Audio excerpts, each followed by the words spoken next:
Bem-vindos a todos, começando agora a parte da tarde. Nossa primeira programação é uma mesa redonda com 3 médicos muito especiais. Então, a mesa redonda Pergunte ao Médico. Está participando com a gente o Dr. Marco Aurélio Lana Peixoto, a doutora Juliana Santiago e o Dr. Tarso Adoni.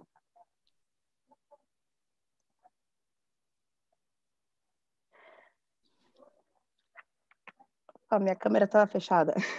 Sejam bem-vindos. É muito bom ter vocês aqui conosco. Vou apresentar um pouquinho vocês e depois podem ficar à vontade para começar a falar, tá bom? Temos uma série de perguntas que o pessoal já foi mandando com antecedência, inclusive algumas que sobraram ainda da palestra anterior, que não deu tempo de serem respondidas. Então, vamos ter aqui um momento que esperamos que seja bem dinâmico. Aos pacientes que estão assistindo também, não sei se dará tempo nesse agora momento de fazerem perguntas novas, porque tem as perguntas que já foram mandadas antes, né, que a gente fez uma enquete com perguntas, e muitas, então, perguntas que já foram mandadas de manhã. Se der tempo, a gente abre para novas perguntas, tá bom? Então, vou falar um pouquinho agora sobre os médicos, né, nossos convidados. Bom, o doutor Marco Aurélio Lana, ele possui graduação em Medicina pela Universidade Federal de Minas Gerais, especialização em Neurologia pelo Hospital das Clínicas, e também pela Universidade do Alabama. É isso? Me desculpe se eu falar alguma coisa errada, é bastante informação, né? Tem mestrado em Neuroanatomia pela Universidade de St. Louis e doutorado em Oftalmologia pela Universidade Federal de Minas Gerais. É fundador e presidente do Brazilian Comitê de Tratamento na Esclerose Múltipla, BIC-TRANS, membro fundador e presidente do Latin American Comitê de Tratamento também do LAC-TRANS, e é professor titular da Universidade Federal de Minas Gerais, coordenador do Departamento de Neurooftalmologia do Centro de Investigação e Tratamento da Esclerose Múltipla da Universidade Federal de Minas Gerais. Doutora Juliana, ela é médica neurologista, PhD pela UFMG, professora da Faculdade de Ciências Médicas de Minas Gerais, preceptora do Ambulatório de Doenças Desmielinizantes do IPSMG e neurologista assistente do CIEM, da UFMG. E o Dr. Tarso Adoni, neurologista, coordenador do Centro de Esclerose Múltipla e NMO do Hospital Sírio-Libanês em São Paulo e secretário do Departamento de Neuroimunologia da Academia Brasileira de Neurologia. Então, temos só feras hoje. E, mais uma vez, muito obrigada por terem aceito o nosso convite de participar desse dia tão especial, dia 27 de março, dia da conscientização da NMO. Muito bem, então, gostaríamos de passar a palavra para vocês. Não sei se querem falar alguma coisa agora no começo, ou cada um falar um pouquinho, depois a gente entra com as perguntas. Sim. Muito obrigado, Karina. É um prazer muito grande estar aqui, né, nesse dia com vocês, né, e com nossos amigos aí, doutora Juliana e doutor Tarso, também para a gente trocar ideias a respeito de neuromielite óptica, né, e responder as perguntas, né, que as pessoas têm. Apenas um esclarecimento, né, na minha apresentação, eu fui fundador do BIC-TRANS, o primeiro presidente do BIC-TRANS, e atualmente eu sou presidente do conselho diretor do BIC-TRANS. O presidente executivo do BIC-TRANS atualmente é o Dr. Jefferson Becker, no Rio Grande do Sul. É apenas essa retificação na minha apresentação. Tá, ok. Né? Peço desculpas pela confusão, acho que o texto que a gente pegou estava desatualizado, então. Eu compreendo perfeitamente. Mas é um grande prazer estar aqui, não é, com vocês todos e também com nossos amigos aí, a doutora Juliane, doutor Tarso, com quem trabalhamos juntos com muito orgulho.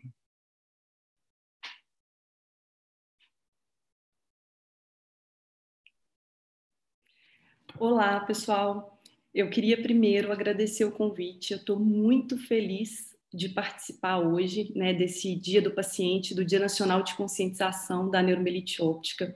Muito feliz por estar ao lado do professor Lana e do Dr. Tarso Adoni, para nós esclarecermos as dúvidas de vocês. Eu vim acompanhando ao longo dessa semana, através do Instagram, todo o trabalho que vocês tiveram, né, de publicar, de disseminar a informação, e eu acho que esse trabalho é maravilhoso, é muito importante para os pacientes e para a comunidade médica e de todos os profissionais da saúde, então eu agradeço muito essa oportunidade de estar aqui hoje. Também gostaria de agradecer muito o convite para participar mais uma vez desse Dia Nacional da Conscientização sobre a Neuromielite Óptica, ao lado de duas pessoas que eu prezo muito, o professor Lana, doutora Juliana. Vai ser um enorme prazer e espero que seja bastante proveitosa a nossa discussão aqui.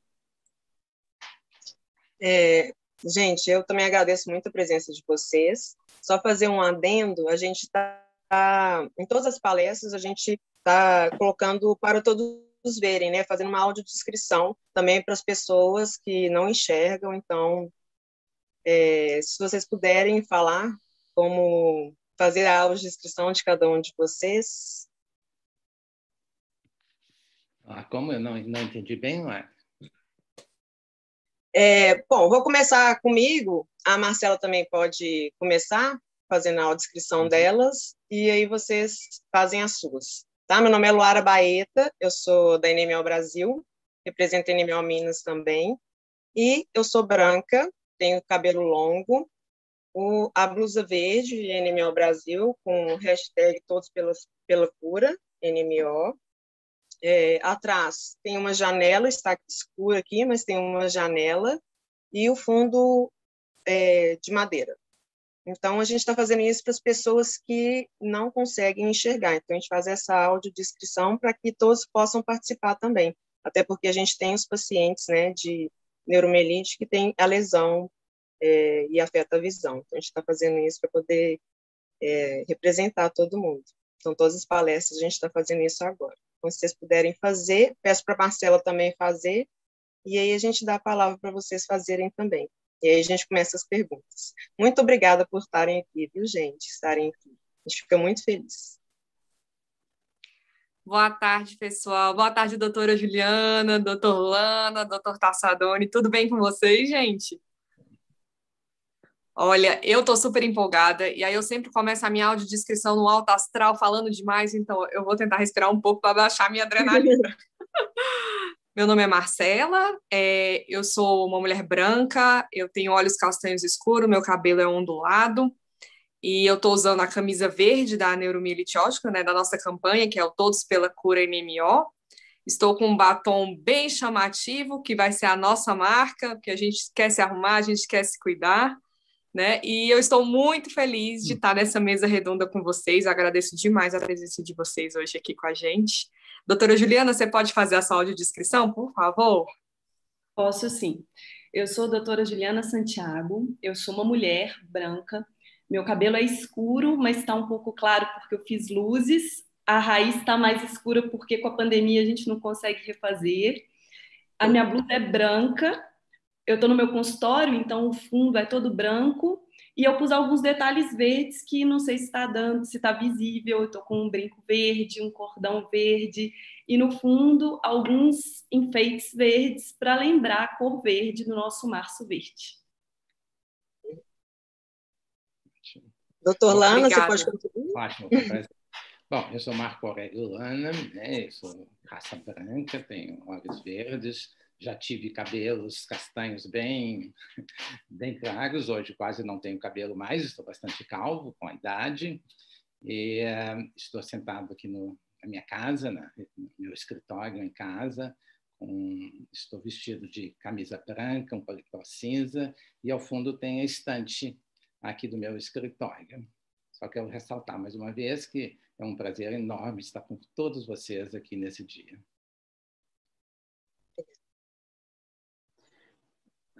Eu sou Tarso, eu estou numa biblioteca, sou branco, uso óculos, tenho olhos claros e o cabelo bem curtinho. Tenho uma biblioteca aqui, estantes ao meu fundo, e também gostaria de dizer que é, mais uma vez, um enorme prazer poder estar aqui junto de todos vocês. Obrigada, gente. Então, podemos começar com as perguntas? Sim, com prazer. Podemos, Marcela? Podemos. Você quer começar ou eu começo? Posso começar. Tá bom. Então, vamos lá, gente. Primeira pergunta. Aí eu queria perguntar para vocês também, como vocês se sentem mais à vontade? A gente faz as perguntas e vocês Ou quer que direcione? Talvez, né, você possa direcionar um pouquinho e a gente mantenha assim, um clima bastante informal, trocando ideias, cada um pode, né, complementar ou falar a opinião dele, fazer uma discussão, talvez, sobre cada uma das perguntas. Assim. Então, já que o senhor está falando, vamos com você mesmo, Tolano. É possível um surto com sintomas, mas sem comprovação por exame de ressonância magnética?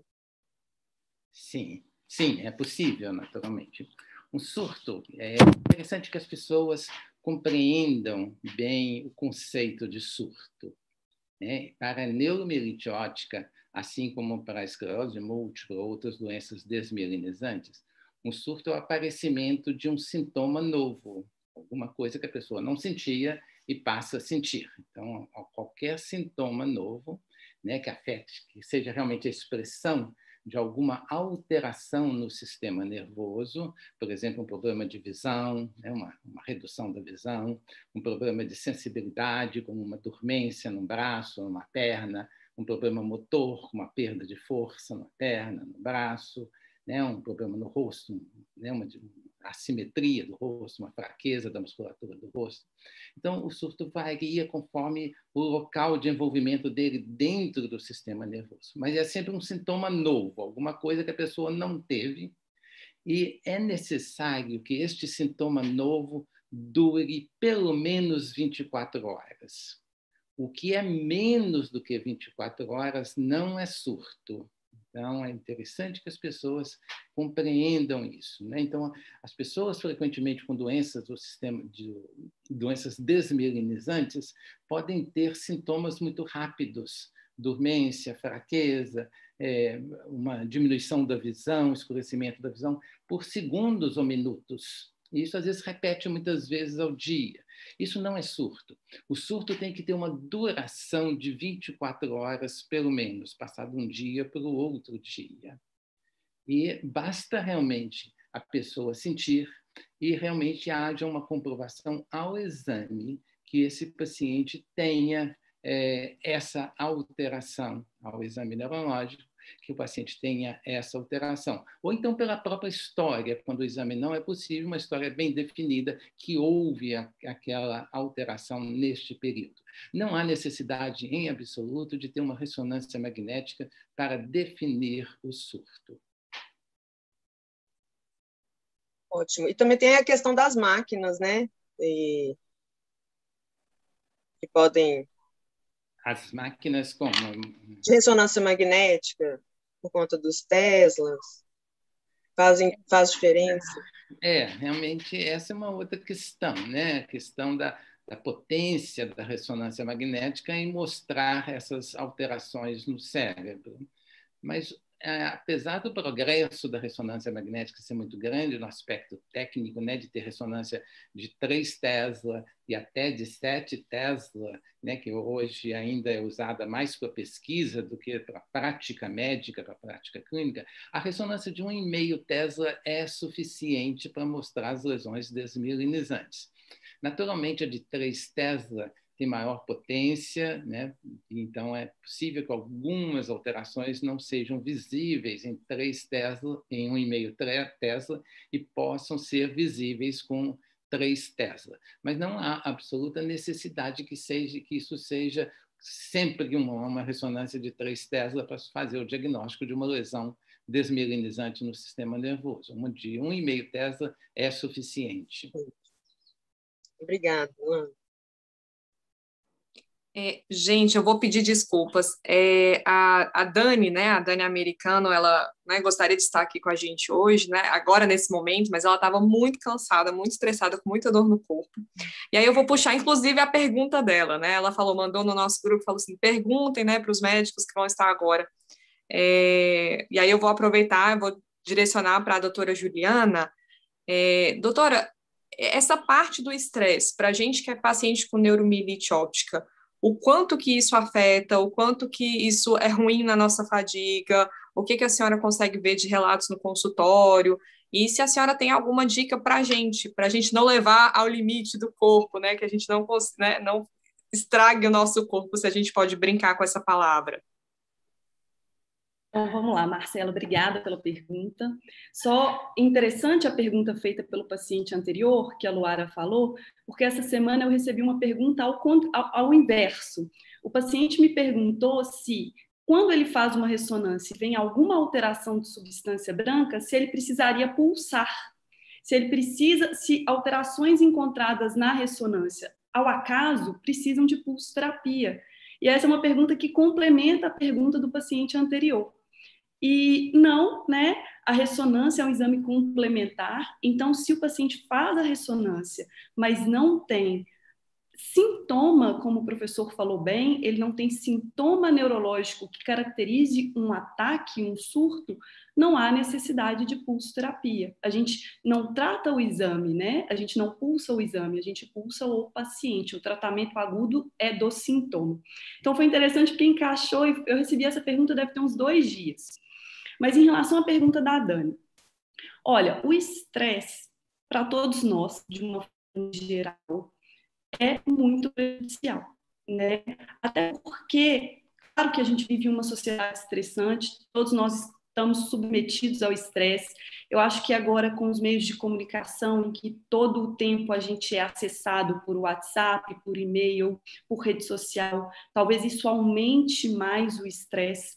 Ontem eu estava vendo uma live interessante falando sobre comparação com as redes sociais. A gente passou a se comparar mais com as outras pessoas, e isso às vezes nos dá uma sensação de incapacidade maior, né? E a live chamava a atenção para isso, para a importância da gente se comparar com a gente mesmo e não com todo mundo que a gente vê na rede social.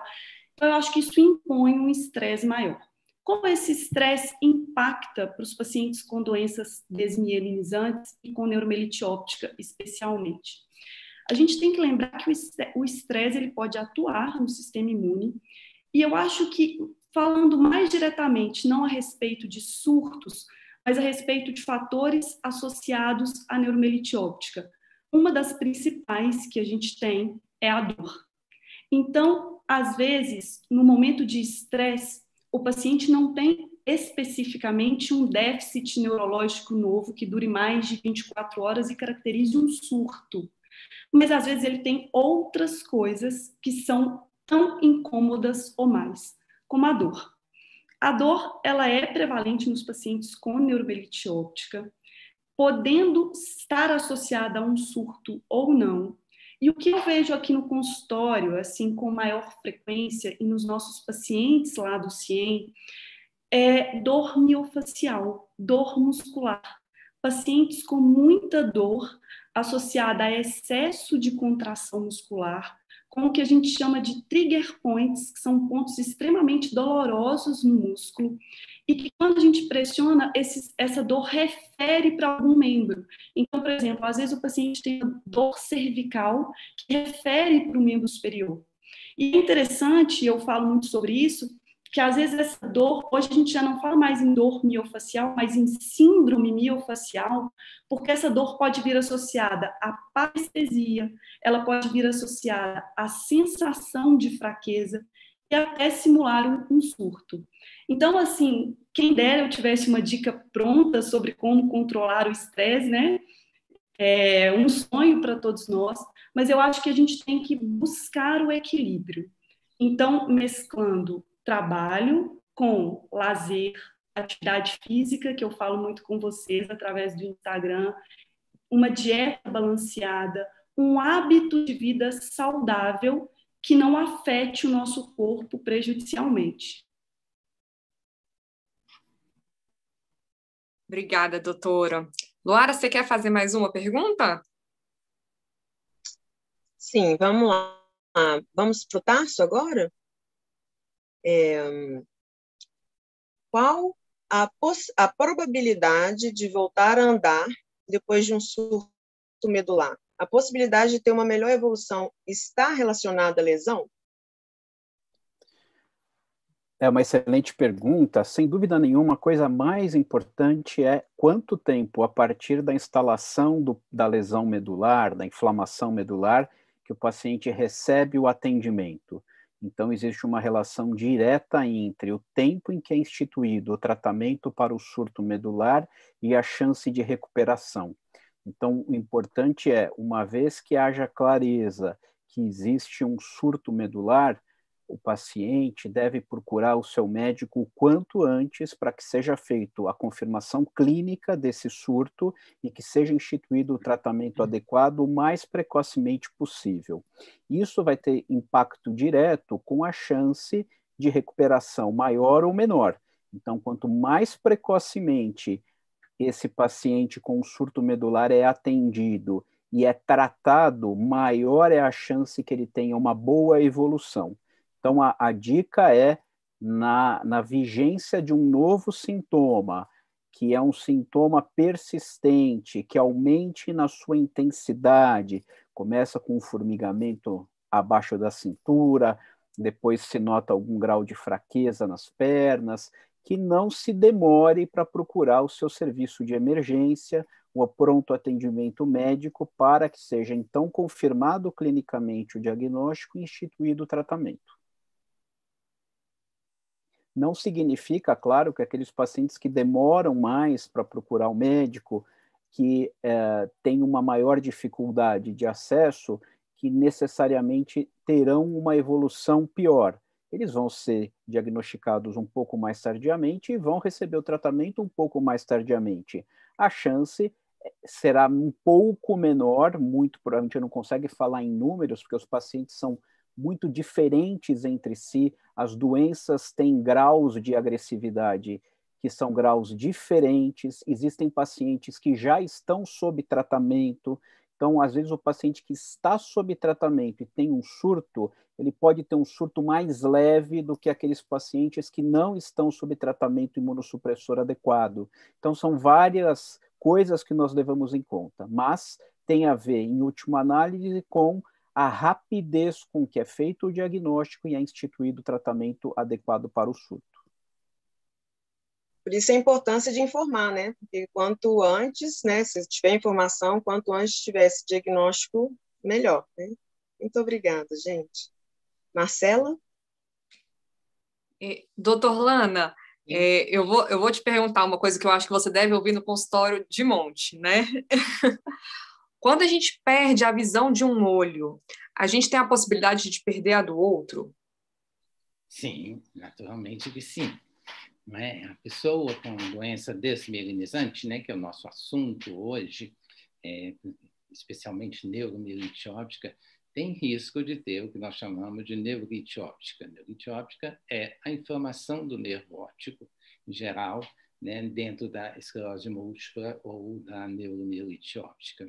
Em neuromielite óptica, a neurite óptica é muito comum. Comete quase todas as pessoas numa fase da doença, muito frequentemente como primeiro sintoma da doença e às vezes também no curso da doença depois de uma mielite ou um outro sintoma aí que a neuromielite óptica tem. E a neurite óptica, a perda de visão do olho, a diminuição da visão, nem sempre é total, em absoluta, na maior parte das vezes é parcial. A perda de visão pode vir num olho só, uma neurite que nós chamamos unilateral ou monocular. Mas na neuromielite óptica, ela tem uma tendência, ela pode acontecer bilateralmente ao mesmo tempo. Quando nós dizemos ao mesmo tempo, também aqui é uma questão conceitual, nós queremos dizer 30 dias. Num prazo de 30 dias, entre envolvimento de um olho e envolvimento do outro olho, nós dizemos que elas foram simultâneas. Então, a simultaneidade não significa exatamente no mesmo momento. O indivíduo pode ter uma perda de visão no olho direito hoje e daqui a 29 dias ter no outro olho. E isso ainda, dentro dessa doença, nós chamamos de que a perda de visão num olho e no outro olho foi simultânea. Então, é isso, pode acontecer sim.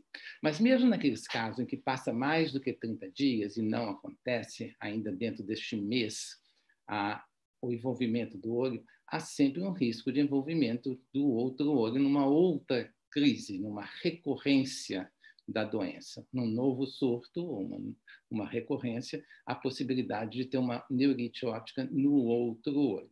Isso não é raro, né, dentro da doença, pode acontecer, mas nós sabemos que os medicamentos, hoje já usados desde o primeiro surto, previnem em grande quantidade, uma proporção muito grande de pacientes, a ocorrência de um surto no outro olho. Mas essa possibilidade sempre existe e é muito interessante que os pacientes, como o Dr. Tarso disse, para as neurites da mesma maneira. O tratamento precoce é fundamental na recuperação, como bem explicado pelo Dr. Tarso. E era isso que eu ia perguntar para vocês, né? Se tanto nas lesões medulares, se na visão também a gente tem que correr contra o tempo, procurar ajuda o mais rápido possível para que a visão também possa voltar, né? Tem essa probabilidade, então, se a gente for mais esperto e correr para o hospital para a gente poder ser atendido mais rápido, tem essa chance também, então, da visão também voltar num surto. Sim, tem vários estudos demonstrando isso, que a taxa de recuperação, a quantidade de recuperação, né, a intensidade de quanto que a visão vai voltar, depende da precocidade do tratamento. Quanto mais cedo, né, naturalmente, com drogas que são eficazes, drogas que têm uma eficácia comprovada, e isso é importante demais para que a pessoa possa recuperar adequadamente a visão. Obrigada, doutor Lana. Lu, você é a próxima. Faz aí uma pergunta para a gente agora, por favor. Vamos. Eu queria aproveitar para perguntar para a doutora Juliana, porque eu a vejo muito falando sobre atividade física. Inclusive, a gente vai combinar uma live só para isso, mas eu queria que você falasse, assim, resumidamente, porque a gente tem muito paciente que nos procura e fala da dificuldade de fazer atividade física e como se isso fosse piorar a fadiga. A gente sabe que, ao longo do tempo, né, a gente persistindo, isso pode até melhorar esse sintoma. Então, queria que você falasse sobre isso, porque tem gente que acha que a atividade física pode prejudicar. E não é bem assim. Obrigada, Luara, pela pergunta. Essa é uma excelente pergunta. É uma pergunta frequente e isso que você disse acontece muito mesmo dos pacientes falarem assim: se eu estou tão cansado, como que você me pede para fazer uma atividade física? Eu vou ficar mais cansado. E parece realmente incongruente essa recomendação de realizar a atividade física como forma de melhora da fadiga. O primeiro ponto que a gente tem que pensar sobre a atividade física é que a atividade física é reabilitação. Então, toda vez que um paciente vai para um treino, seja um treino funcional de força, em que ele melhora o tônus muscular, em que ele melhora a força muscular, ele está reabilitando. Então, usando o exemplo da inflamação medular, das mielites. Os pacientes que têm mielites, eles podem ter como sequela perda de força nos membros, né? Tanto nos membros superiores quanto nos membros inferiores.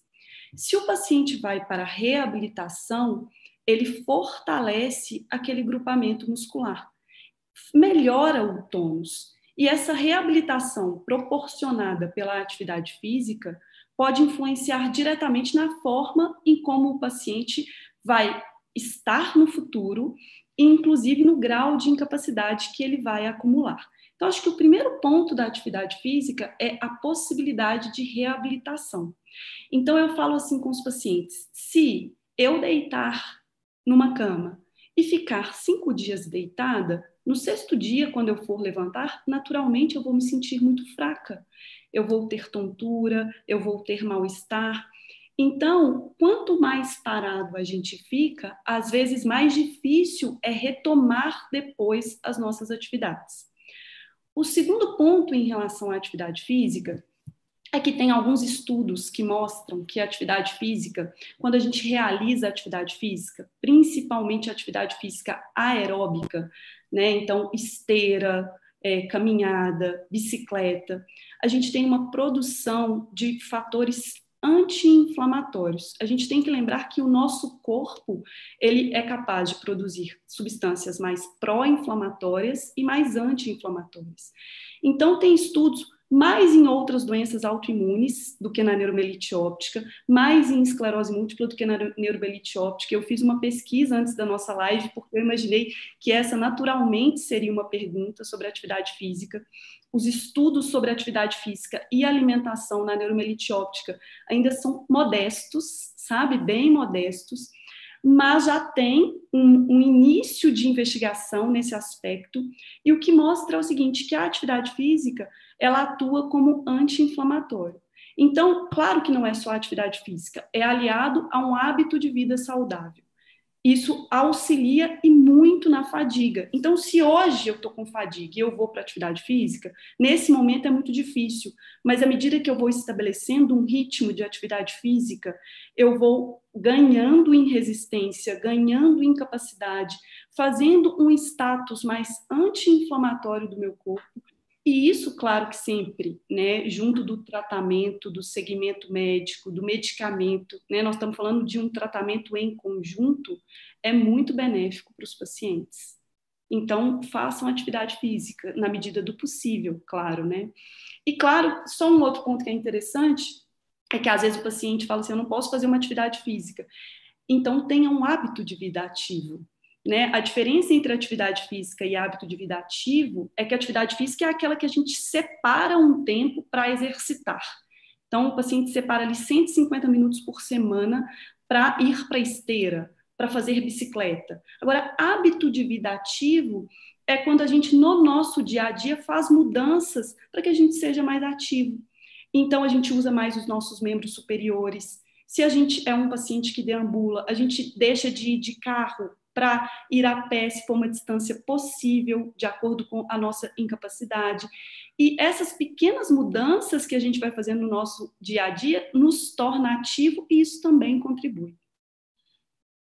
Até porque se não tiver ativo, né, ao longo do tempo, pode ter também danos secundários a isso, né, acumulado nessa questão, tipo, diminuição de massa muscular, a osteoporose, né, enfim, então, em pacientes que, pessoas que não têm esclerose múltipla ou neuromielite, também tem dificuldade, né, se você ficar parado, você vai para frente, você pode ter essas perdas aí. Então, muito bacana. Obrigada. Obrigada a você. Doutor Tarso, vou fazer uma pergunta aqui que eu acho que é o medo e a vivência de muitos pacientes, né? Que a gente tem vários grupos no WhatsApp, grupos nas nossas redes sociais, né? E o pessoal sempre pergunta assim, mas e se eu estou tendo surto recorrente, né? O que eu tenho que fazer? Já é para trocar medicação ou não? Como que isso é avaliado, doutor? É só essa série de surtos que faz uma medicação ser trocada? Quais são os critérios? O que a gente precisa fazer em relação a isso? É uma excelente pergunta. A gente deve lembrar que os pacientes que têm neuromielite óptica costumam ter surtos que são mais graves quando a gente compara com outras doenças, como, por exemplo, a esclerose múltipla. Então, os médicos especialistas que tratam neuromielite, que tratam esclerose múltipla, eles têm esse conhecimento de maneira muito consolidada. Então, para a esclerose múltipla, nós somos mais permissivos em termos de trocar ou não trocar um medicamento, dar mais tempo. Para a neuromielite óptica, a gente precisa avaliar, basicamente, primeiro, se existe aderência ao medicamento. O medicamento prescrito está sendo usado da maneira correta, senão eu acabo queimando um medicamento que poderia ser eficaz simplesmente porque o paciente não está usando o medicamento da maneira correta. Então, a gente precisa rever a aderência ao tratamento, precisamos rever a dose, se a dose está adequada para aquele paciente.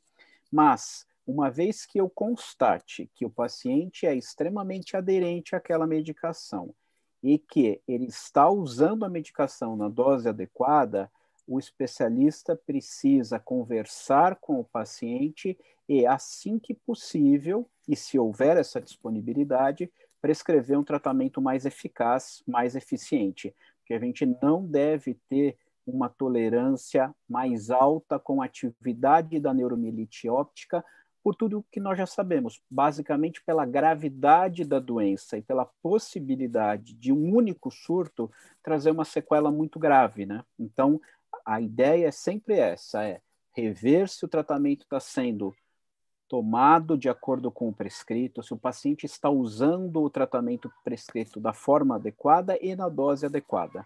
E, obviamente, pelo tempo adequado. Existem alguns medicamentos, vou falar o nome de um medicamento, azatioprina. Azatioprina, que uma boa parte dos pacientes acaba ainda usando, é um medicamento que ele não começa a fazer efeito imediatamente. A gente sabe que para que haja um efeito protetor contra surtos na neuromielite óptica, pode demorar até 6 meses para começar a fazer efeito. Então, se o paciente teve um surto com 2 meses de uso da medicação, muito provavelmente pode ser que ele não estivesse sob efeito daquela medicação. Então, são vários critérios que o médico analisa para poder saber se deve-se ou não trocar o medicamento. Obrigada, doutor Tarso. Lu, você quer fazer uma pergunta? Sim. A gente ainda vindo nessa questão das medicações, os medicamentos, o pessoal tem perguntado muito atualmente sobre a COVID, sobre a vacinação. Então, doutor Lano, eu queria saber a sua opinião sobre isso e se já tem, assim, o seu parecer em relação aos pacientes de neuromielite óptica. O que você está recomendando? Bom, essa é uma pergunta realmente bastante oportuna, né? Em razão aí do momento que nós vivemos, né? Um momento extremamente grave no país, né? Que consterna a todos nós, e é um momento em que o país começa também a vacinar, né? Embora de maneira lenta, né? Muito gradativamente, muito mais lento do que nós desejamos, né? E essa é uma pergunta que todo mundo tem. Hoje causa uma ansiedade muito grande em todos os pacientes, que naturalmente estão usando medicamentos, principalmente, essa dúvida, eu devo vacinar ou não? Então, uma pergunta que todos nós, médicos, que lidamos com pacientes com esclerose múltipla, com neuromielite óptica, nós recebemos de todos os nossos pacientes, né?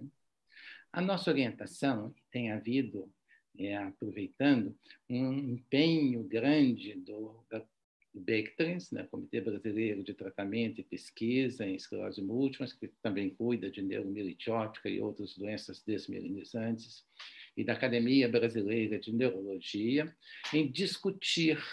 E estamos preparando uma publicação que deve sair na revista brasileira, né, que são os arquivos de neuropsiquiatria, a revista da ABN, a revista da Academia Brasileira de Neurologia, sobre esse tema de vacinação na esclerose múltipla e em neuromielite óptica. Então, tem havido uma discussão muito grande entre os especialistas brasileiros sobre esse tema. E o nosso consenso é que as pessoas devem vacinar. Todo mundo deve vacinar contra o Covid hoje. Então, a gente sabe tem algumas particularidades para alguns medicamentos.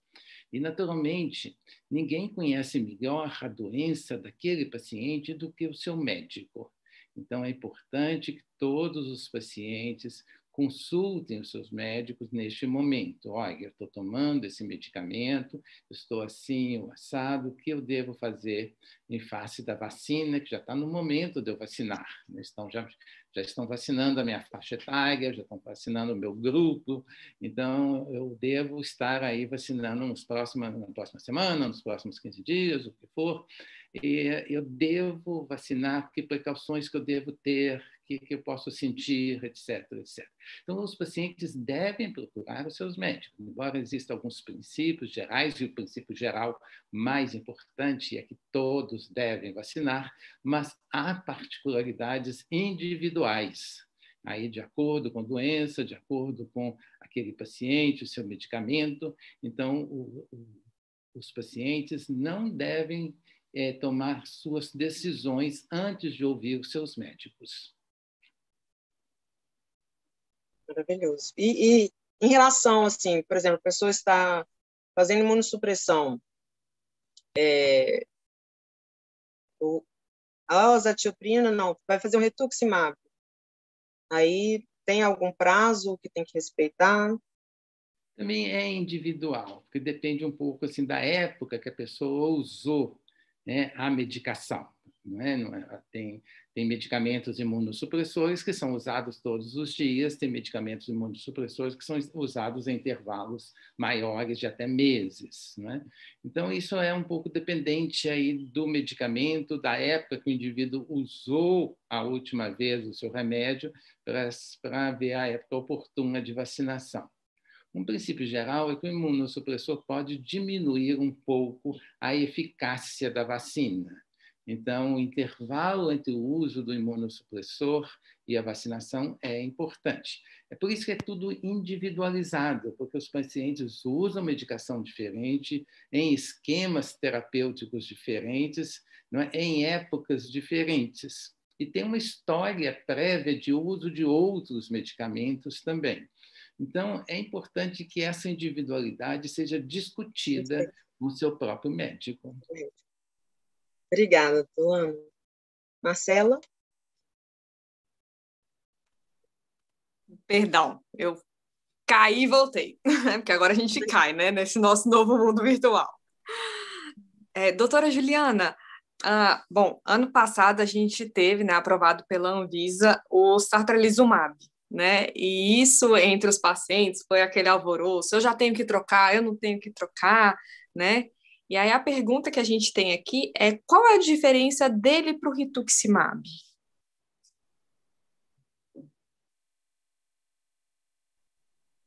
Ambos são anticorpos monoclonais, né? Eles são feitos por via venosa. Então, o paciente precisa ou de uma clínica de infusão ou de um ambiente hospitalar para que ele faça a infusão da medicação, né? Não são medicações orais, como a azatioprina, como o micofenolato. A diferença é que o satralizumab, ele é um inibidor de interleucina 6, e o rituximab é um anti-CD20. Então, a forma que eles atuam no sistema é diferente.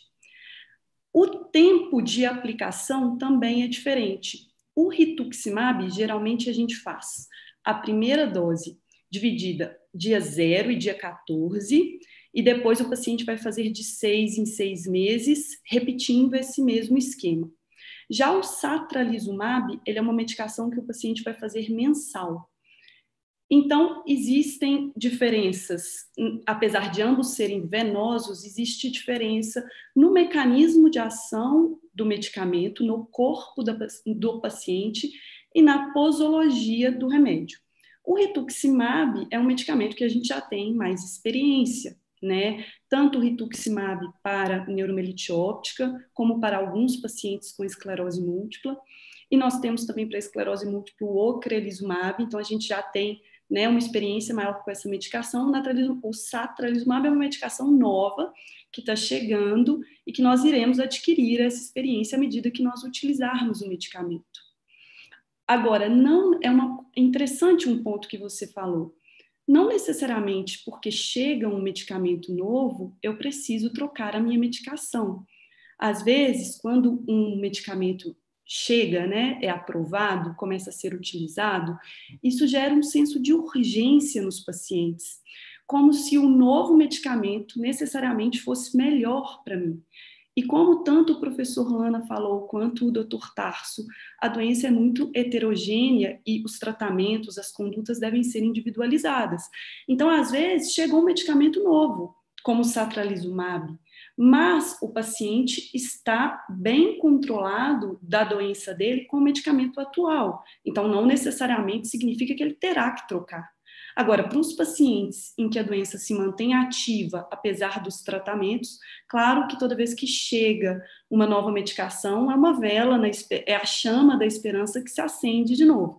Então, é sempre ótimo os novos medicamentos, e tem outros aí chegando além do satralizumab, né?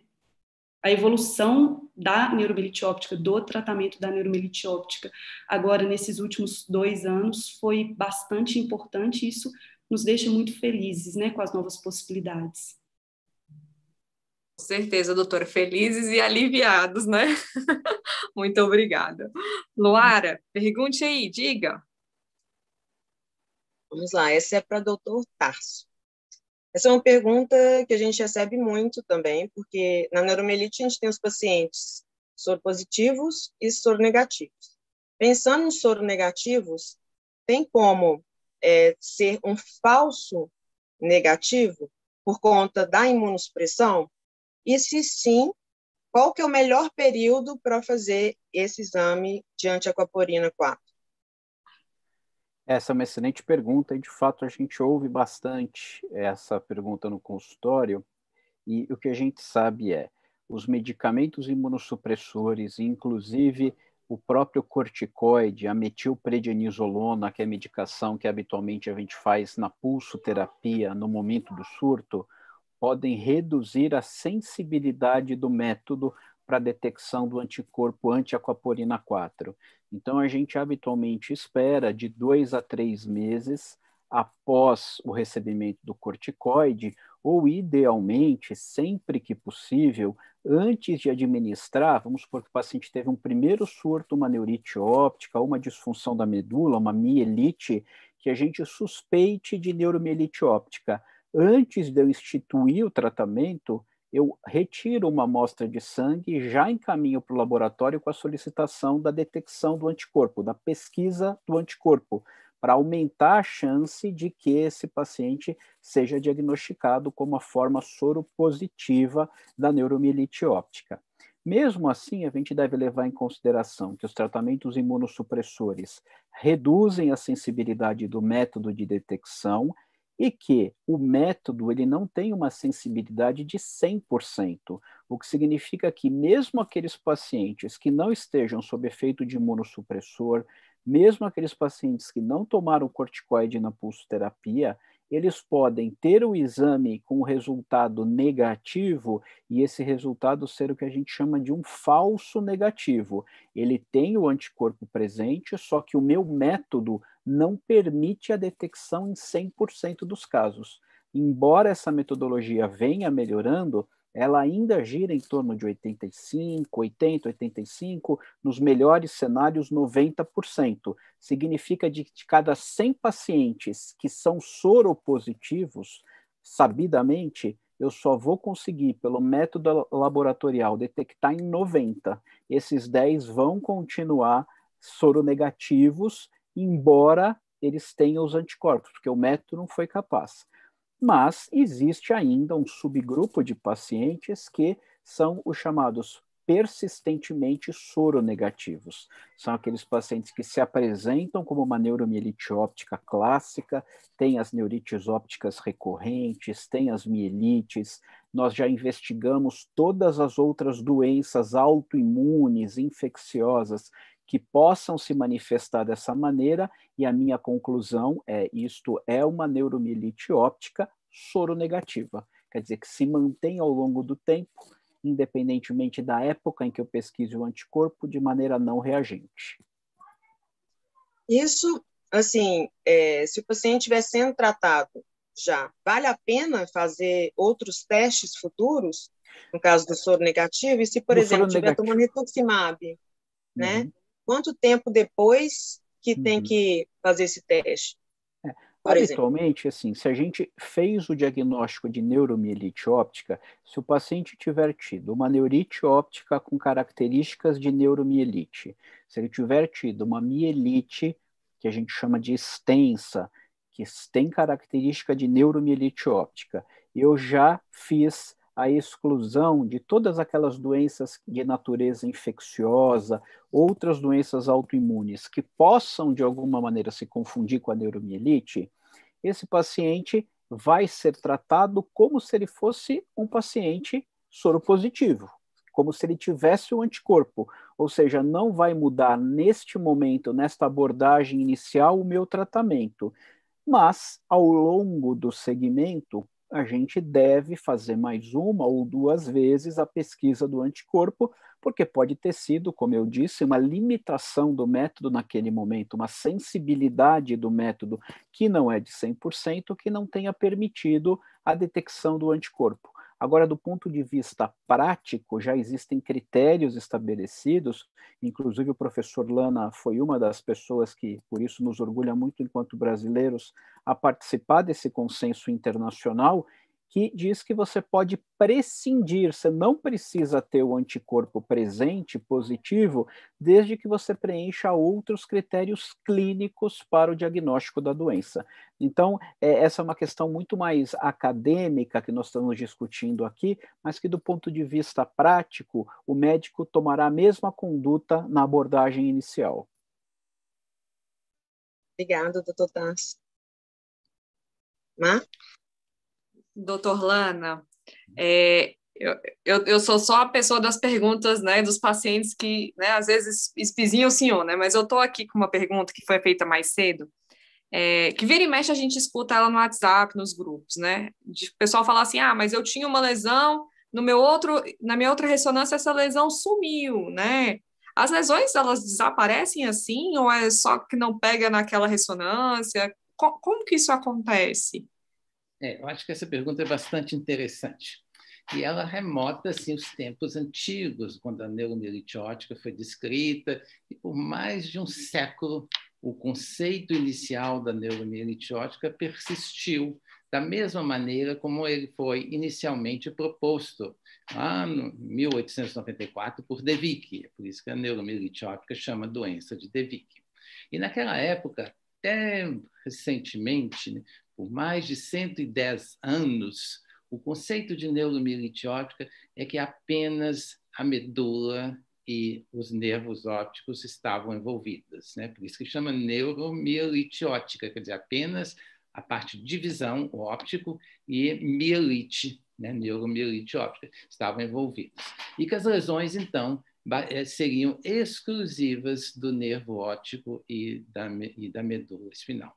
Com o advento da ressonância, né, foi visto que muitos pacientes que tinham essa síndrome, esse conjunto de envolvimento nervo óptico e espinha, então tinham a neuromielite óptica no sentido tradicional, muitos desses pacientes, quando faziam ressonância, se descobria que tinha alterações no cérebro. Então, tinha lesões na ressonância magnética cerebrais. Então, mais da metade desses pacientes tinham lesões, mais da metade tinha lesão cerebral. Então, foi visto isso. Mas que essas lesões cerebrais, por que elas estão aí se elas não ocasionam nada? O paciente nunca queixou de nada cerebral e tem essas lesões. Às vezes, até de maneira impressionante, lesões cerebrais muito extensas, muito grandes, diferindo na forma, diferindo no tamanho da lesão, das lesões tradicionalmente vistas na esclerose múltipla. Então, essas lesões, elas são transitórias, elas vêm e desaparecem. Muitas lesões vêm, as pessoas não sabem que têm aquelas lesões e ficam até surpresas quando fazem uma ressonância magnética e vê que a ressonância está alterada. Mas depois essas lesões podem desaparecer. Então, isso é bastante comum, na verdade, em neuromielite óptica. E mesmo pessoas que têm sintoma da lesão cerebral, por exemplo, uma síndrome bastante frequente que acontece em neuromielite óptica, todo mundo sabe disso, muitos e muitos pacientes têm isso, é a ocorrência de náuseas, vômitos, soluços, às vezes por dias, semanas, e de difícil tratamento. Isso tem um nome chamado síndrome de área postrema. A área postrema é a região do cérebro que controla vômitos, soluços, náuseas. Então, uma região na parte posterior aqui do cérebro, chamado tronco encefálico. E essa lesão, caracteristicamente, quando inflamada, e ela é muito fácil de inflamar, porque ela não tem uma barreira que separa o sangue do sistema nervoso, então o anticorpo que está no sangue passa facilmente para o sistema nervoso e causa inflamação nessa região, causando, então, as náuseas, vômitos e soluços. E nesse momento que a pessoa tem isso, essa síndrome de náusea, vômitos e soluços, a pessoa tem a lesão. E, às vezes, tem uma lesão grande nessa região, que pega contraste, né, que injeta na veia, aparece lá nessa região o contraste, mostrando que está inflamada essa região. Depois, essa lesão caracteristicamente some, ela não fica lá para a vida inteira. ela desaparece muito, muito frequentemente, ela é transitória. Mesmo na medula, né, no nervo óptico, mas a gente vê muito frequentemente na medula isso. As lesões, caracteristicamente, como o Dr. Tarso falou, as lesões típicas da neuromielite óptica são lesões longas, elas pegam vários segmentos vertebrais da coluna, 3, 4, 5, às vezes até mais segmentos da coluna vertebral. A gente vê a lesão na medula, uma lesão comprida. Mas isso é na fase aguda. Depois a lesão vai segmentando, a gente vê pedacinhos das lesões, uma separada da outra, às vezes até confundindo o médico. Será que isso é uma única lesão ou são muitas lesões, como acontece na esclerose múltipla, que são lesões pequenas e separadas? Na neuromielite óptica, não, uma lesão longa, única, comprida. Mas com o tempo ela vai diminuindo, ela vai separando um pedacinho da outra, ela fica toda fragmentada, alguns pedaços somem. E depois de muito tempo, a medula até diminui um pouco de tamanho e a gente não vê mais aquela lesão branquinha que tem na medula, que a gente vê nas ressonâncias magnéticas, mas só vê uma medula um pouco menor, um pouco menos espessa, né? Um pouco mais fininha, por causa de um certo grau de uma perda de tecido da medula, mas a gente não vê aquela lesão característica de fases mais agudas. Então, as lesões realmente são dinâmicas, elas aparecem e desaparecem, às vezes, deixando o sinalzinho que alguma vez ela ocorreu ali naquele local.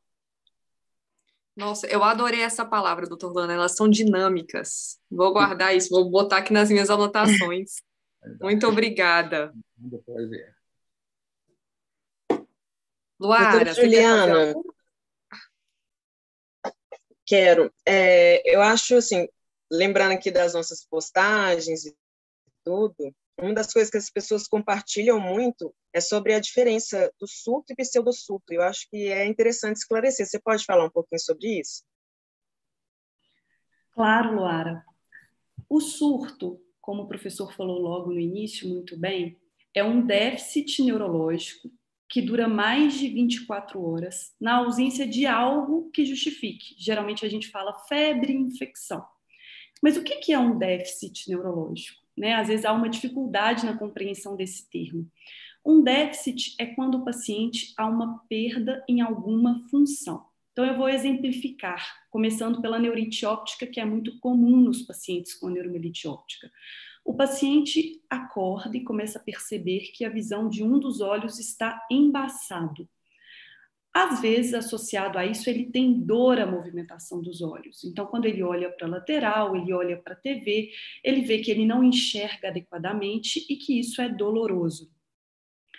Se isso dura mais de 24 horas e não há nada que justifique isso, então, por exemplo, o paciente não está com uma conjuntivite que está atrapalhando a visão, não está com alguma alteração outra-ocular que justifique aquela alteração visual, nós chamaremos isso de surto. Então, são déficits, são perdas que duram mais de 24 horas sem uma justificativa, sem uma outra causa que explique aquele evento. Um outro déficit comum, surto comum que acontece nos pacientes com neuromielite óptica, tanto perda de força quanto de sensibilidade de membros. Então, o paciente pode ficar paraparético ou tetraparético, que é perder a força dos membros, e associado a isso, a alteração de sensibilidade, o paciente sente menos ou formiga, e às vezes alteração esfincteriana. Então, ele tem dificuldade para urinar ou ele tem dificuldade para reter a urina. Isso, durando mais de 24 horas, representa um surto medular. Então, surto é isso, déficits neurológicos com duração superior a 24 horas. Os pseudosurtos são eventos que não têm uma inflamação no sistema nervoso central. Então, os surtos, geralmente o paciente tem uma área do sistema nervoso central inflamado que dá aquele sintoma, aquela perda funcional no paciente. Nos pseudosurtos, não. É alguma outra coisa que está dando um déficit no paciente, não uma inflamação no sistema nervoso central. Então, eu gosto de exemplificar, porque eu acho que fica mais fácil. Então, um paciente que no passado teve um surto medular e ficou com uma leve fraqueza da perna direita, No dia a dia ele anda, ele faz as atividades dele, de vez em quando ele lembra que aquela perna é mais pesada. Em vigência de uma infecção urinária, por exemplo, de repente o paciente percebe que aquela perna está mais pesada do que o habitual. Geralmente, o paciente está mais fraco que o habitual, em vigência de um quadro infeccioso, mas ele percebe mais aquele membro que já é mais fraco. E aí ele procura o hospital achando que ele está tendo um novo surto da doença.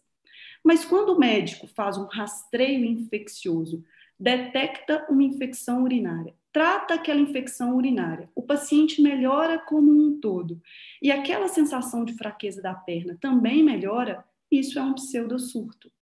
Um outro exemplo que é comum é quando o paciente, por exemplo, tem dor, um quadro de dor. Nós começamos hoje a sessão falando sobre dor. Então, suponhamos que o paciente tem uma fraqueza no braço esquerdo e, em vigência de uma dor muito intensa, ele tem a sensação que aquele braço está um pouco pior. Mas depois que ele medica aquela dor, que ele sai daquele quadro, aquele braço também melhora. Então, os pseudosurtos geralmente não duram mais de 24 horas, melhoram concomitantemente com o tratamento daquele possível gatilho, diferentemente dos surtos. Obrigada, doutora Juliana. Nada. Doutor Tarso, agora a gente vai entrar num bloco que chama, para mim, se chama nas perguntas de curiosidades dos pacientes. Curiosidades no seguinte sentido: a gente sempre está olhando para frente, né? E ainda bem que a gente olha para frente, né? E a gente recebeu uma pergunta essa semana, quando a gente estava preparando para a live, e assim, a pergunta é mais ou menos essa, né? Como estão os estudos com células-tronco? Este seria um caminho possível para reverter alguma lesão na neuromielite óptica? Excelente pergunta.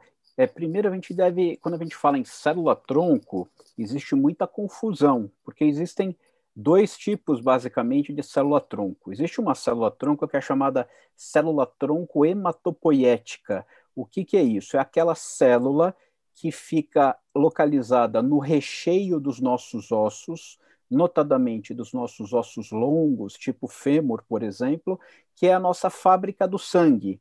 Então, é uma célula que tem capaz de formar, por exemplo, todas as nossas células de defesa.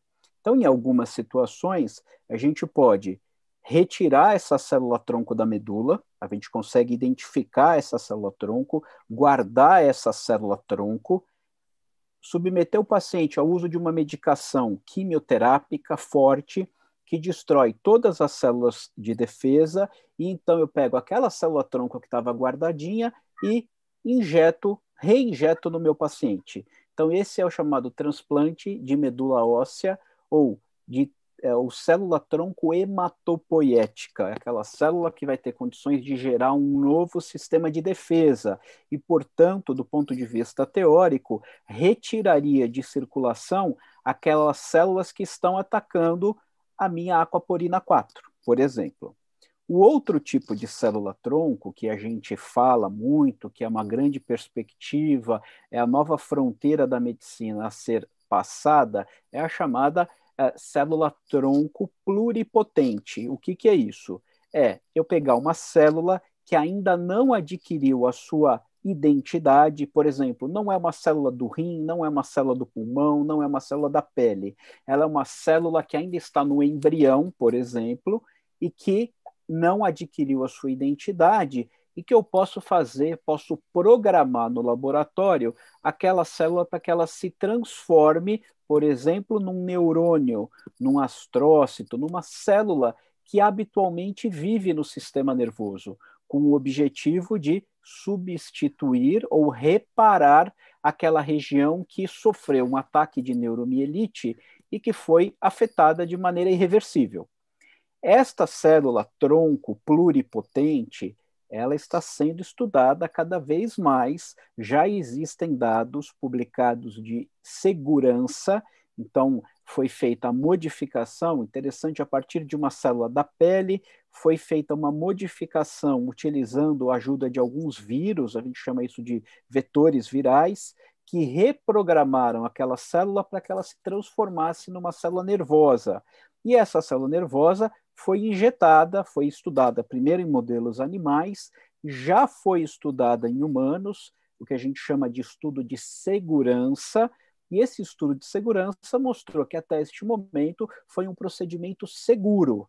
Em que fase estamos agora? Nós estamos agora na fase de avaliar o que a gente chama de eficácia. Será que, tudo bem, é seguro, eu não vou botar meu paciente em risco, mas a pergunta que ainda não tem resposta é: será que funciona? E essa resposta a gente deve ter nos próximos anos, seguramente. E uma terceira coisa que a gente fala muito e que talvez seja até alguma coisa mais palpável para os pacientes que tenham neuromielite óptica é a chamada reeducação celular ou restauração da tolerância imunológica. O que significa isso de maneira bem simples para quem está ouvindo a gente?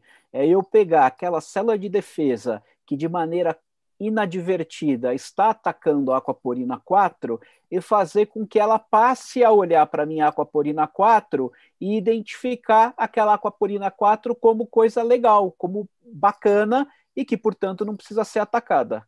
Essa é uma terceira via que a gente chama de restauração da tolerância imunológica. Então, são perspectivas muito favoráveis, muito positivas que a gente enxerga no horizonte. Infelizmente, não vai ser para amanhã, mas eu diria que no médio prazo, que vai revolucionar, de certa forma, a maneira como a gente enxerga e trata a neuromielite óptica. Ai, que bom, que bacana. É bom que a gente vai fazer nossas anotações também, né, Marcelo? Eu tô aqui, que eu acho que ainda bem que vai ficar gravado, que eu vou reassistir, porque eu tenho muita coisa É, aqui para anotar. eu também. Bom, doutor Lana, isso aqui a gente recebe bastante também. Qual o prognóstico mais comum para quem tem neuromielite? Se neuromielite pode matar? E o que pode ser feito para levar uma vida considerada normal? Bom, essa é uma pergunta que eu acredito que todo mundo que tem neuromielite óptica se faz, né? Pergunta a si próprio: como vai ser meu futuro? Todo mundo pergunta isso, e principalmente quem tem uma doença. Então, é uma pergunta que vai na cabeça de todo mundo. Então, ela foi muito oportuna que tenha sido trazida aqui para a gente discutir alguns aspectos deste problema. Primeiro ponto que todo mundo deve entender é que a neuromielite óptica é uma doença importante. É uma doença que afeta órgãos importantes, órgãos no sistema nervoso, a visão, principalmente, e a medula, principalmente. São duas partes importantíssimas no sistema nervoso. A visão, só para se ter uma ideia, mais de 60% do cérebro está relacionado à visão. Então, uma parte mais do que a metade de todo o nosso cérebro está relacionado à visão. Isso é importantíssimo. Então. Por que a natureza fez isso? Que colocou 60% do nosso cérebro relacionado de alguma maneira à visão? É porque a visão é importante. A visão é fundamental para todo mundo. Então, é por causa disso. Então, a ameaça de perda de visão é uma coisa que assusta todos nós. Assusta demais. Nós temos um instrumento chamado, um questionário chamado que é a apreciação da qualidade de vida relacionada à visão, quanto que o indivíduo valoriza a sua visão. Então, o que é um pouquinho de perda de visão? Enxergar um pouco embaçado. O que significa isso para um indivíduo? É impressionante como que isso significa muito. Muito. Todos nós temos medo de perder a nossa visão. É absolutamente humano, é absolutamente natural que isso aconteça. E, por outro lado, principalmente a medula espinal. A medula espinal é por onde passam todas aquelas vias que saem do cérebro e vão até os nossos membros para movimentação. Então, todo o nosso movimento é dado, é coordenado, é passado ali desde o cérebro para até os nossos músculos, que vão fazer o movimento dos nossos membros. E isso tudo passa pela medula espinal. Então, é uma grande via, uma grande estrada por onde passa tudo relacionado ao movimento. E, por outro lado, a medula também passa tudo relacionado à nossa sensibilidade.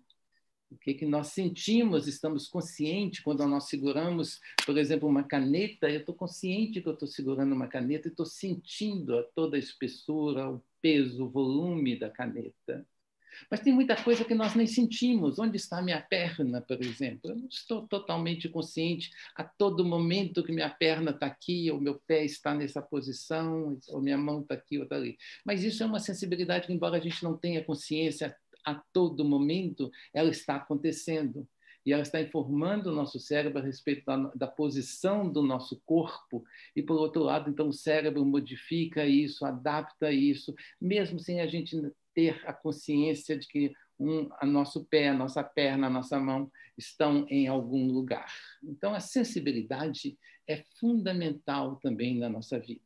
Então, a neuromieliótica vem acometer atividades nossas fundamentais, funções neurológicas fundamentais à nossa vida, né? Que a visão, a parte motora, a parte sensitiva, principalmente isso. Além de outras áreas também que ela acomete, como o hipotálamo, né? Que é uma outra parte do cérebro também que regula a nossa pressão arterial, o nosso batimento cardíaco, a nossa fome, a nossa sede, o nosso sono.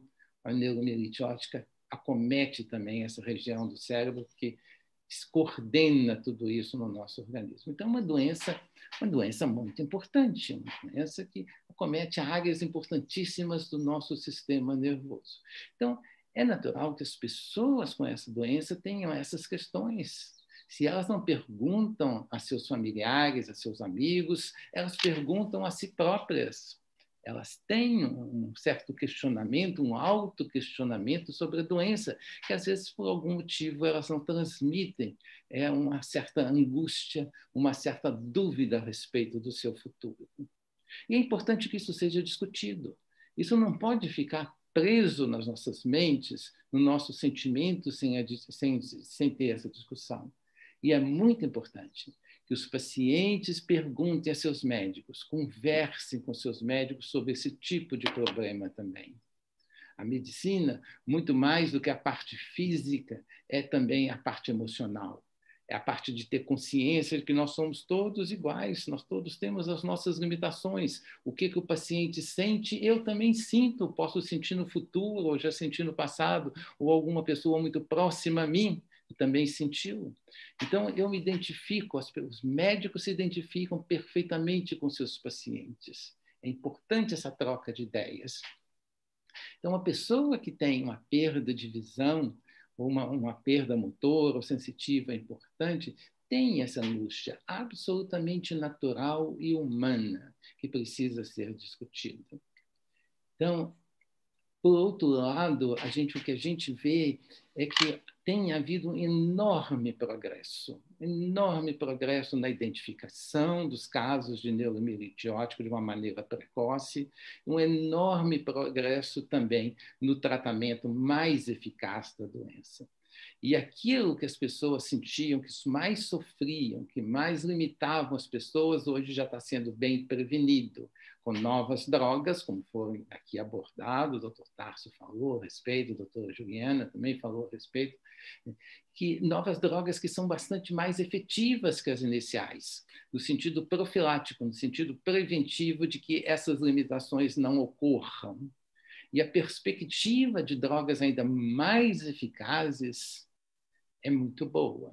Eu participei em 2019, quando a gente ainda podia viajar, eu participei de uma reunião internacional e que me pediram para falar nessa reunião internacional sobre o que vem depois que as pessoas já estiverem tratadas quanto à sua visão, quanto ao problema da mielite, não vai acontecer neurite, não vai acontecer mielite, e daí?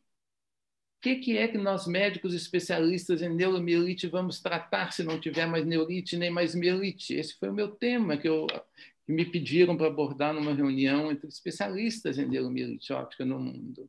É porque acontece, há outras coisas, nós somos realmente muito abordados e as pessoas falam a respeito do principal. O principal é a perda de visão, é a perda motora, é a alteração da sensibilidade, o problema do esfíncter, né? As náuseas, os vômitos, os soluços. Isso é o principal. Mas tem outras coisas na neuromielite óptica. Tem a fadiga, tem alterações, às vezes, cognitivas, um pouco de memória, né? Alteração de memória, tem outras alterações que comparadas com essas mais frequentes, mais intensas, elas parecem menores, mas também não são. Então, nós vamos tratar desses outros aspectos. Então, nós sempre queremos ajudar os nossos pacientes. Nós vamos realmente vencer essa luta contra a neuromielite óptica. Não tem dúvida, nós já estamos no meio do caminho. Se a gente comparar aí 2021 com poucos anos atrás, olha, se a gente pensar que apenas em 2004 que nós conhecemos primeiro que tinha um anticorpo, que tinha alguma coisa no sangue que atacava a medula, 2004 está muito perto de nós. Em 2005 que nós fomos conhecer que esse anticorpo atacava a aquaporina, que já era uma proteína conhecida há mais tempo, mas a gente não sabia da relação dessa aquaporina com a neuromielite óptica. Então, em muito pouco tempo, já se descobriu um mundo de coisas. O tratamento foi mais institucionalizado, mais específico contra a aquaporina, com drogas mais potentes. Hoje nós já temos os anticorpos monoclonais, como o Dr. Tarso e a doutora Juliana falaram, e a perspectiva é muito animadora. De modo que eu acho que todo mundo deve discutir essas questões com seus médicos, mas dentro de um ambiente real, que nós estamos tendo um progresso enorme e que estamos vencendo a neuromielite óptica. Obrigada, doutor. Eu fico até emocionada de escutar isso, e a gente sente isso também, né, Luara? Muito. Muito. Bom, a gente está, né, tô de olho aqui no nosso reloginho, estamos chegando ao final, aí eu vou fazer, né, como o doutor Lana já começou essa parte final, vou fazer a pergunta agora para a doutora Juliana. A Luara vai fazer a última pergunta também para o doutor Tarso. E doutora Juliana, a gente recebeu aqui o medo de todos os pacientes, né? E aí, sempre mais relacionado, a azatioprina e rituximab. Qual seria o problema deles a longo prazo? Causaria uma doença, né? Outras doenças? O que tem no nosso corpo de negativo de usar a azatioprina a longo prazo, de usar o rituximab a longo prazo? Vamos lá. Os medicamentos, qualquer medicamento que a gente utilize e utilize por um tempo prolongado, se a gente for ler as bulas, a gente vai ver que basta usar uma medicação que possa haver um efeito colateral, né? A gente pode ter, se nós formos tomar uma dipirona e lermos a bula, a gente vai ver que aquela dipirona pode nos dar um efeito colateral que varia desde leve até, às vezes, grave, se eu sou alérgica, gravemente alérgica à dipirona. Então, assim funciona também para os medicamentos para tratamento de neuromielite óptica. Especificamente, em relação à azatioprina, a gente deve seguir os pacientes, habitualmente a gente segue com hemograma, função renal, função hepática, para ver se o paciente está tendo alguma alteração secundária à medicação. Então, em relação às células sanguíneas, o paciente poderia desenvolver alguma alteração dessas células, fazendo leucopenia, uma leucopenia grave, né, que é uma baixa de linfócitos grave, que pudesse predispor o paciente mais a infecções. Em relação à parte hepática, o paciente poderia desenvolver alguma alteração hepática com um aumento dos marcadores hepáticos, né? Insuficiência hepática, muito raramente, mas é justamente por isso que nós monitorizamos os pacientes em uso de azatioprina para detectar essas alterações precocemente. Em relação ao rituximab, a gente sabe que os anticorpos monoclonais têm um certo risco de aumento de risco de infecção e por isso a gente faz uma monitorização também mais de perto, não só através de exames laboratoriais pré-infusionais que a gente faz para ver se o paciente tem algum indício de infecção, algum indício de alteração naqueles exames, que nos funcione como um sinal de alarme, mas também para a gente ver se o paciente tem condições de continuar fazendo as infusões. Um outro ponto extremamente importante que vai à frente dos exames laboratoriais é a anamnese com o paciente. É perguntar ao paciente se ele está tendo algum sinal de alguma infecção, No caso das mulheres, especialmente, as mulheres têm muita infecção urinária pouco sintomática. Então, a gente sempre tem que abordar sobre isso para ver se tem algum indício de infecção, se apareceu alguma coisa nova no corpo do paciente, alguma alteração cutânea, alguma mancha cutânea, qualquer coisa que nos funcione como um red flag. Habitualmente, essas alterações graves são vistas com frequência, né? Eu acho que essa é a principal dúvida dos pacientes. Na nossa prática clínica diária, os pacientes com frequência têm alterações dessas medicações? Não, com frequência não. Mas às vezes a gente vê, e por isso é importante fazer esse screening, ter esse cuidado para não deixar passar. Obrigada, doutora Juliana. Nada, um prazer. Vamos para a última, então, para as últimas, né? Doutor Tarso, a gente ouvia falar muito que a dor não cursava, né? Neuromielite óptica não cursava com dor. Mas muitos pacientes têm muita dor, muita dor. Então, a gente está querendo que você fale um pouco sobre a dor como uma sequela de neuromielite e se isso pode indicar surto e se é comum ter tremor extremo ou espasmos. Duas coisas diferentes, né? O tremor e os espasmos e em relação à dor. Você pode falar um pouquinho para a gente? Posso, claro. A dor, ela precisa ser entendida num contexto mais amplo. O paciente pode ter dor em vários momentos da neuromielite óptica e por várias causas diferentes. O médico, quando conversa com o paciente, ele tenta, de maneira bastante prática, dividir o tipo da dor. Essa é uma dor que eu chamo de neuropática, que significa o meu paciente está tendo choque, ele está tendo queimação, ele está tendo formigamento, ou esse paciente está tendo uma dor nociceptiva. O que é a dor nociceptiva? É aquela dor de quando a gente corta um dedo, de quando a gente está com uma cólica abdominal, por exemplo. Por que isso é importante? Quando eu estou com uma dor articular, por exemplo, eu inflamei o joelho, inflamei o ombro, estou com dor. Então, quando eu classifico grosseiramente se o paciente tem dor neuropática ou dor nociceptiva, a minha abordagem vai ser diferente e a minha investigação será diferente também. A gente deve lembrar que um paciente que tem uma mielite, por exemplo, e por uma evolução não muito boa, ficou com uma sequela motora, uma fraqueza nas pernas, esse paciente tem uma mobilidade reduzida nesse segmento do corpo, nessas pernas, por exemplo. Todo mundo que já quebrou um braço e ficou com o braço engessado durante 30 dias, quando tira o gesso e vai movimentar, tem dor, né? Por que tem dor? Pela imobilidade. Então, esse tipo de dor pode acontecer em quem tem neuromielite óptica depois de, por exemplo, um surto, como uma consequência da sequela do que a inflamação na medula deixou uma vez que foi resolvida. Ele pode mobilizar menos a articulação, ou ele pode, pela fraqueza residual, ao caminhar, sobrecarregar de maneira maior a articulação do quadril, a articulação do tornozelo, a articulação do joelho e passar a ter dor aí.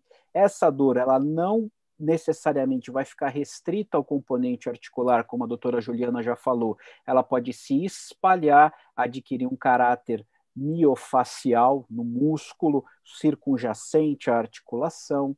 Então, isso pode acontecer como uma decorrência de sequela. Isso pode acontecer e uma redução da mobilidade.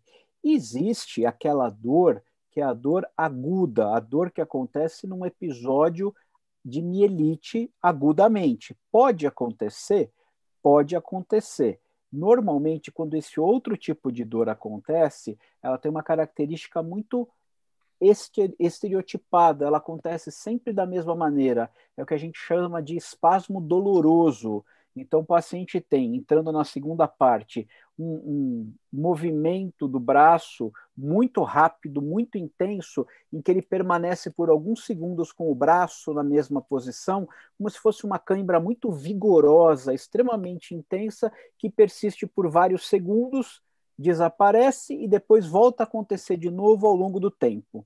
Então, isso pode ser uma manifestação de um surto a gente chama isso de espasmo tônico doloroso. Pode acontecer numa fase de recuperação após um surto da medula também, isso pode acontecer.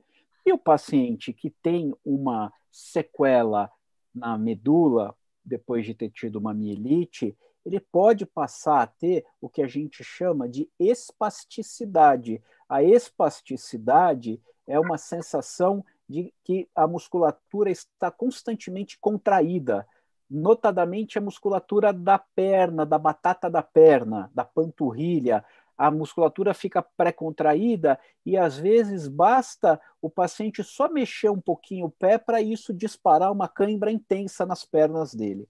Isso pode acontecer, talvez seja isso que tenham perguntado, chamado de espasmo. É um tipo de espasmo que tem um nome específico, que é uma espasticidade exacerbada, que acontece normalmente como uma sequela da mielite que aconteceu em algum momento. Então, a gente tem que entender que a dor ela deve ser criteriosamente submetida à análise do médico. O médico precisa perguntar, precisa ouvir e tentar classificar qual que é o tipo de dor, se é uma dor aguda, se é uma dor crônica e tentar, assim, medicar a dor da melhor maneira possível.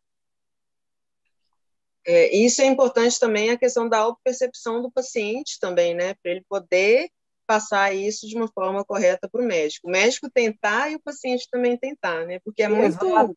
A dor é subjetiva. Se você disser para mim que está sentindo dor, eu não tenho como objetivamente saber.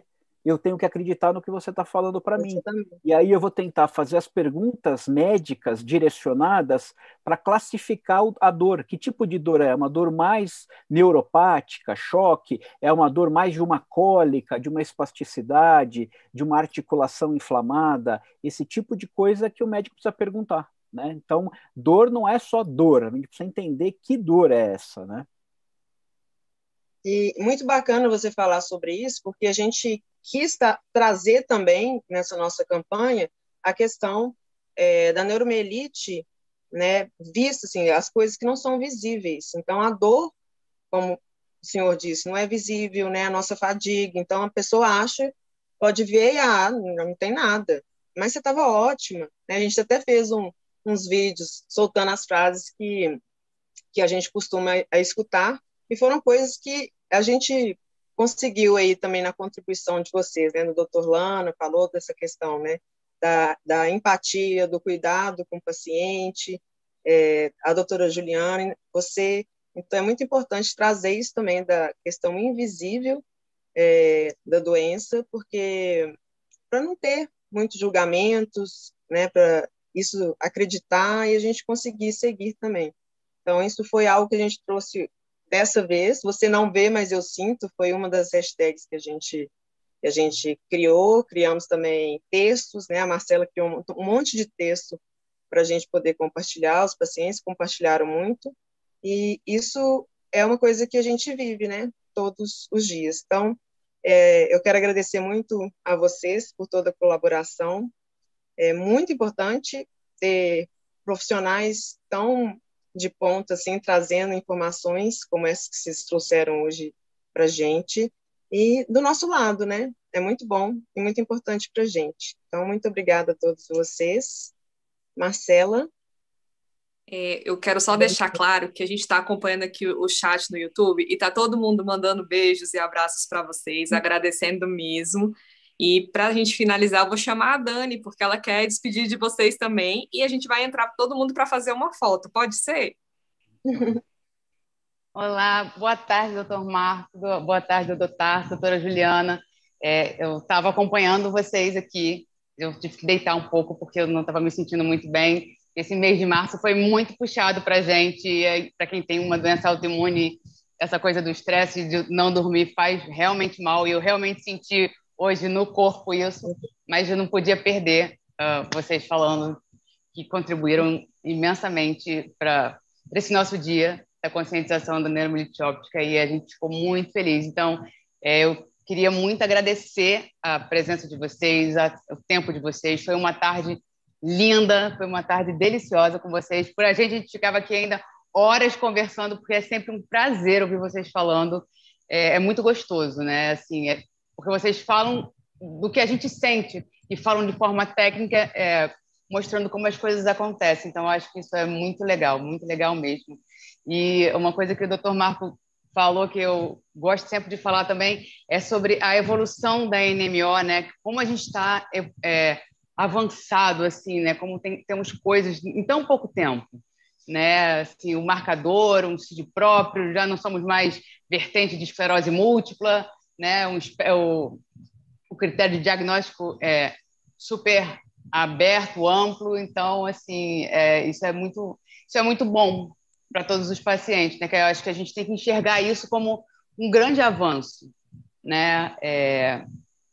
Porque às vezes o paciente olha e fala, mas não tem isso, não tem aquilo, o remédio é off-label, mas a gente precisa olhar também para tudo que a gente já tem e ser grato, e buscar aquilo que a gente não tem, e aí pela conscientização, falando sobre a neuromielite óptica, conversando, contando para o vizinho, para o chefe, para todo mundo, para que todo mundo conheça a doença, né? Então, eu quero convidar vocês, cá, aparece aí também, para a gente fazer uma foto com o coração assim, a gente sempre gosta de fazer.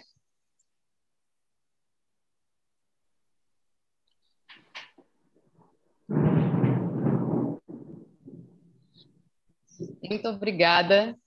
E eu queria dizer para os pacientes que mandaram perguntas no chat do YouTube, a gente tem várias lives até dos próprios médicos que estão participando aqui com a gente, falando sobre diversos assuntos, então procurem lá no nosso YouTube, tem vários vídeos gravados, não dá para a gente responder todas, a gente conseguiu responder todas que mandaram com antecedência e somos muito gratos por isso. Muito obrigada mesmo para todos vocês. Obrigado a vocês. Obrigada. Tchau, boa tarde. Vou aproveitar e contar uma coisa para vocês hoje, que não vão embora, que eu vou contar isso que eu recebi agora.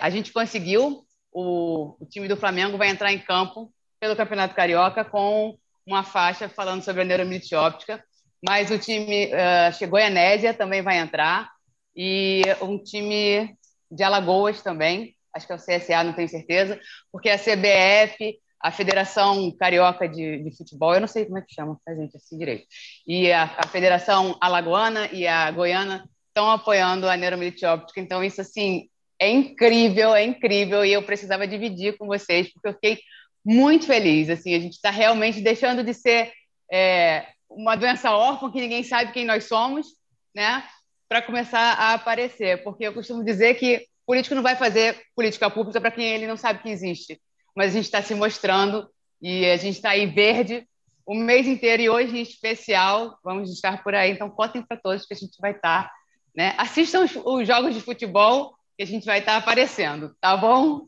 Ótimo, parabéns. Parabéns. Obrigada. Felicidades a todos vocês. Obrigada. Tchau, boa gente. tarde. Tchau, gente.